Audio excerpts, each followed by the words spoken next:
Xin chào các bạn, hôm nay chúng ta sẽ quay trở lại với lục địa đen để khám phá về một trong những đất nước yên bình nhất ở khu vực này, đó chính là Tanzania. Mặc dù có tên trong danh sách những quốc gia nghèo đói nhất thế giới, nhưng đây lại là vùng lãnh thổ hiếm hoi của châu Phi, không xảy ra nội chiến và có tình hình chính trị khá ổn. Tanzania cũng được biết đến là cái nôi của loài người khi mà các nhà khảo cổ đã tìm thấy hàng trăm bộ xương và công cụ hóa thạch có niên đại khoảng 2,2 triệu năm tại hẻm núi Olduvai thuộc lãnh thổ của đất nước này. Chưa dừng lại ở đó, Tanzania còn nổi tiếng khắp thế giới với những đặc điểm địa lý độc đáo, cảnh quan đa dạng và vẻ đẹp mê hồn của thiên nhiên hoang dã. Không để các bạn phải chờ lâu thêm nữa, chúng ta sẽ bắt đầu cuộc hành trình ngay bây giờ. Đầu tiên là vị trí địa lý và hành chính. Tanzania, tên chính thức là Cộng hòa Thống nhất Tanzania, là một quốc gia ở Đông Phi, nằm ở ngay bên dưới phía nam của đường xích đạo. Phía đông của đất nước được bao phủ bởi Ấn Độ Dương với khoảng 1.424 km đường bờ biển. Tanzania cũng có chung biên giới với đất liền khoảng 8 quốc gia, lần lượt là Kenya, Uganda, Rwanda, Burundi, Cộng hòa Dân chủ Congo, Zambia, Malawi và Mozambique. Hiện nay, Tanzania là nơi sinh sống của khoảng 58 triệu người với một vùng lãnh thổ rộng lớn lên tới 945.087 km², gấp khoảng gần 3 lần diện tích Việt Nam. Tuy nhiên, toàn bộ lãnh thổ chỉ được chia thành 31 khu vực hành chính, trong đó có 26 khu vực trên đất liền thuộc sự quản lý trực tiếp của chính phủ Tanzania, với thủ đô là Dodoma. Còn lại 5 khu vực nằm ngoài khơi thuộc khu tự trị Zanzibar. Khu tự trị này có chính phủ riêng, được gọi là chính phủ cách mạng Zanzibar. Nó bao gồm nhiều đảo nhỏ và 2 hòn đảo lớn là Unguja và Pemda. Thủ đô của Zanzibar là thành phố cùng tên, nằm trên đảo Unguja. Về địa hình và cảnh quan thiên nhiên Tanzania, đây là một trong những quốc gia có địa hình đa dạng nhất châu Phi, bao gồm những ngọn núi cao ở phía Bắc, các cao nguyên ở trung tâm và phía Nam, những dải đất ở ven biển cùng với các quần đảo trên Ấn Độ Dương. Ở vùng núi cao phía Bắc, Tanzania là nơi có ngọn núi cao nhất của châu Phi, đó là núi lửa Kilimanjaro ở độ cao 5.895 m so với mực nước biển. Ngọn núi này nằm trong công viên quốc gia cùng tên ở phía Bắc của đất nước, gần biên giới Kenya. Kilimanjaro được tạo thành từ 3 đỉnh núi riêng biệt là Kibo, Mawenzi và Sira. Trong đó, núi lửa Mawenzi và Sira đã tắt hẳn, còn núi lửa Kibo hiện không hoạt động nhưng vẫn có thể phun trào trong tương lai. Cảnh quan ở Kilimanjaro thay đổi dần theo độ cao. Dưới chân núi là vùng đồng bằng rộng lớn với những vườn ngô, chuối và cà phê bạt ngàn. Lên tới độ cao 3.000 m là những đồng cỏ, cây bụi tầng thấp. Đây là nơi sinh sống của nhiều loài động vật hoang dã như ngựa vằn, báo hoa mai và linh cẩu. Trên đỉnh núi, cảnh quan bắt đầu thay đổi một cách ngoạn mục với những dải băng tuyết tuyệt đẹp phủ trắng xóa lên những vách đá nhấp nhô. Đặc biệt hơn nữa, nếu nhìn từ trên cao xuống, chúng ta sẽ thấy một hố sâu khoảng 400 m, nơi mà hơn 2.000 năm trước núi lửa đã phun trào và để lại những mảng nham thạch vẫn còn âm ỉ nóng chảy cho đến tận bây giờ. Tất cả đã đưa Kilimanjaro trở thành một trong những ngọn núi lửa đẹp nhất của châu Phi, khiến cho bất kỳ ai khi ngắm nhìn cũng phải trầm trồ với sự kỳ vĩ và độc đáo của nó. Bên cạnh Kilimanjaro thì Meru cũng là ngọn núi lửa nổi tiếng của đất nước với độ cao 4.562 m. Đây là đỉnh núi cao thứ 2 của Tanzania và cao thứ 8 trong số các đỉnh núi cao nhất tại châu Phi. Ngoài ra, địa hình phía Bắc của đất nước còn bị chi phối bởi một cao nguyên miệng núi lửa. Đây là khu vực nằm dọc theo hệ thống rạn nứt Đông Phi, trải rộng ở điểm giao giữa các nhánh hai mảng kiến tạo, mảng Phi và mảng Somali, tạo nên những vùng địa hình đặc biệt, đặc trưng bởi nhiều miệng núi lửa khác nhau. Nổi bật trong đó là miệng núi lửa Ngorongoro, được cho là miệng núi lửa không hoạt động và còn nguyên vẹn lớn nhất trên thế giới. Nó cũng được công nhận là một trong 7 kỳ quan thiên nhiên ở châu Phi từ năm 2013. Phần trung tâm của đất nước là một cao nguyên rộng lớn có độ cao trung bình khoảng 1.200 m so với mực nước biển. Phía nam của cao nguyên này chủ yếu được bao phủ bởi những cánh đồng cỏ và khu bảo tồn Selous. Đây là nơi sinh sống của nhiều loài động vật hoang dã quý hiếm như voi rừng châu Phi, tê giác đen, hà mã, sư tử và cá sấu sông Nin. Nó được UNESCO công nhận là di sản thế giới từ năm 1982. Phần phía bắc của cao nguyên dốc nhẹ xuống, tạo thành những vùng trũng lớn chứa nhiều hồ nước giúp phát triển các hoạt động nông nghiệp. Đây cũng là nơi tập trung đông dân cư nhất của cả nước. Vành đai biển phía đông của Tanzania. Đây là một dải đất hẹp với chiều rộng từ 16 đến 60 km, nơi tập trung các thành phố lớn của đất nước. Trong đó, Dar es Salaam là thành phố lớn nhất của cả nước, từng là thủ đô của quốc gia này. Phần lớn đường bờ biển của Tanzania là những dải biển đầy cát và những rặng cỏ nối dài. Đây cũng là nơi có các khu rừng ngập mặn của Đông Phi, đồng thời là môi trường sống quan trọng cho các loài động vật hoang dã của đất nước. Tiếp đến là các quần đảo ngoài khơi. Các đảo ở đây chủ yếu được cấu tạo bởi san hô, với địa hình đặc trưng là những ngọn đồi thấp và các thung lũng nhỏ. Đảo Unguja là hòn đảo chính nên còn được gọi là Zanzibar. Nó ngăn cách với đất liền bằng một vịnh hẹp rộng 35 km. Đây là một địa điểm nghỉ mát hàng đầu ở Tanzania, với những bãi biển tuyệt đẹp cùng làn nước trong xanh và những khu nghỉ dưỡng hiện đại. Nằm cách đảo Unguja 50 km về phía đông bắc là đảo Pemba.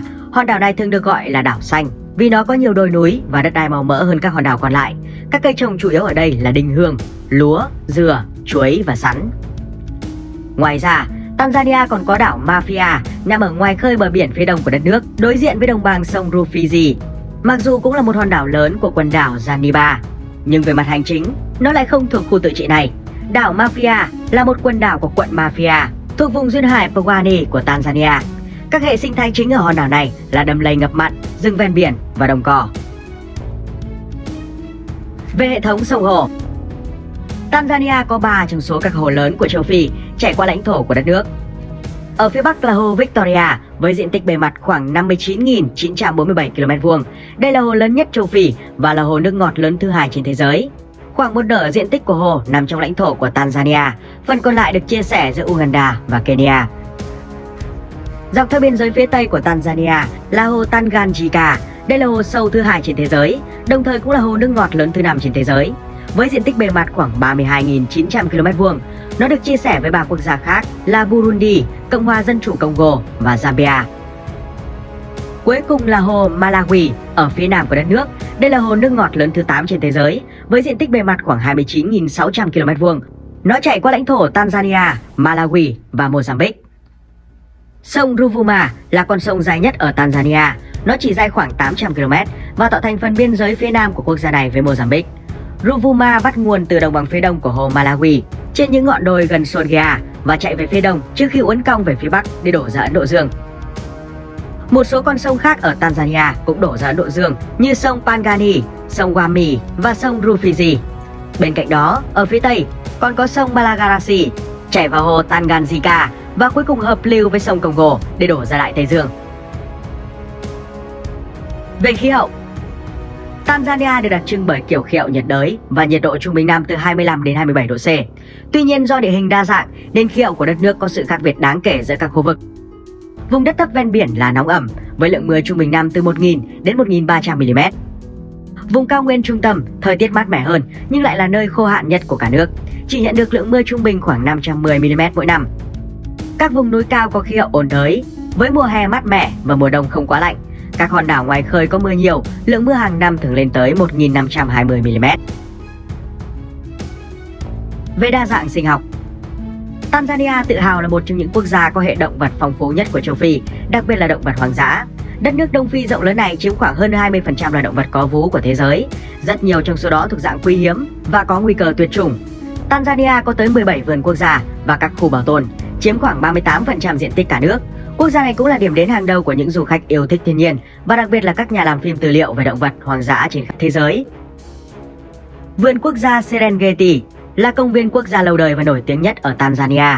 Nó được biết đến với cuộc di cư động vật hàng năm lớn nhất thế giới, với hơn 1,5 triệu con linh dương đầu bò xanh và 250.000 con ngựa vằn. Chúng di chuyển một vòng quanh Serengeti và Masai Mara để tìm kiếm những đồng cỏ tươi tốt, mặc dù theo sau là những kẻ săn mồi nguy hiểm nhất trong tự nhiên như sư tử và cá sấu. Về nhân khẩu học, Tanzania là một đất nước đa dạng sắc tộc với 125 nhóm dân tộc khác nhau. Trong đó khoảng 99% dân số Tanzania là người gốc Phi bản địa, chỉ có một số ít là người gốc Ả Rập, châu Âu và châu Á. Nhóm dân tộc lớn nhất của quốc gia này là Sukuma, chiếm 16% dân số. Các nhóm còn lại chỉ chiếm dưới 5% và sống rải rác ở khắp nơi trên đất nước. Tanzania cũng là quốc gia có nhiều ngôn ngữ được sử dụng nhất ở Đông Phi, với hơn 100 ngôn ngữ khác nhau. Trong đó, tiếng Swahili có nguồn gốc từ tiếng Bantu, là ngôn ngữ giao tiếp chung của quốc gia. Nó được dùng để giảng dạy trong trường học và các cuộc họp của chính phủ. Còn tôn giáo tại Tanzania, Cơ đốc giáo là tôn giáo phổ biến tại quốc gia này, chiếm khoảng 61,4% dân số. Đạo Hồi là tôn giáo lớn thứ hai, chiếm 35,2%. Tín ngưỡng truyền thống chỉ chiếm 1,8%, còn lại 1,6% dân số theo các tôn giáo khác và chủ nghĩa vô thần. Tất cả người dân của đất nước đều có quyền tự do tôn giáo và được chính phủ đối xử công bằng, không có bất cứ sự phân biệt nào hay kỳ thị nào. Có lẽ vì vậy mà các cộng đồng tôn giáo ở Tanzania đều dung hòa với nhau và hiếm khi xảy ra mâu thuẫn hay tranh chấp. Về kinh tế, Tanzania hiện vẫn đang là một nước có thu nhập rất thấp, với GDP danh nghĩa 2020 là 63,24 tỷ USD và GDP bình quân đầu người chỉ đạt 1.090 USD. Có tới 80% dân số cả nước làm việc trong lĩnh vực trồng trọt, mặc dù diện tích canh tác chỉ chiếm khoảng 8%. Hơn nữa, ngành nông nghiệp ở Tanzania đang bị hạn chế bởi biến đổi khí hậu và kỹ thuật thô sơ. Cơ giới hóa mới chỉ tập trung ở các nông trường, đồn điền của những công ty tư nhân nước ngoài. Việc xuất khẩu các cây trồng chủ yếu là cà phê, bông, xi san và thuốc lá cũng đang bị trì trệ bởi sự bất ổn của nhu cầu thị trường thế giới, cùng với chi phí nhập khẩu nhiên liệu, phân bón và thiết bị tăng cao. Bên cạnh đó, quốc gia này còn phải đối mặt với những vấn đề về nạn phá rừng, ô nhiễm môi trường, dịch bệnh và dân số tăng nhanh. Hiện nay, chính phủ đang đẩy mạnh các chính sách phát triển ngành công nghiệp và dịch vụ nhằm tạo ra cơ hội việc làm bền vững để thu hút lao động và giảm gánh nặng cho ngành nông nghiệp. Với các nguồn tài nguyên phong phú bao gồm kim cương, vàng, thạch cao, thiếc cùng với những tiềm năng về du lịch, chắc chắn nếu được khai thác và quản lý tốt, Tanzania sẽ sớm có những bước phát triển vượt bậc trong tương lai. Vậy là chúng ta đã khép lại hành trình khám phá Tanzania. Các bạn thấy quốc gia này như thế nào? Hãy để lại suy nghĩ dưới phần bình luận cho 5 phút thôi và mọi người cùng biết nha. Xin chào và hẹn gặp lại các bạn trong những video tiếp theo.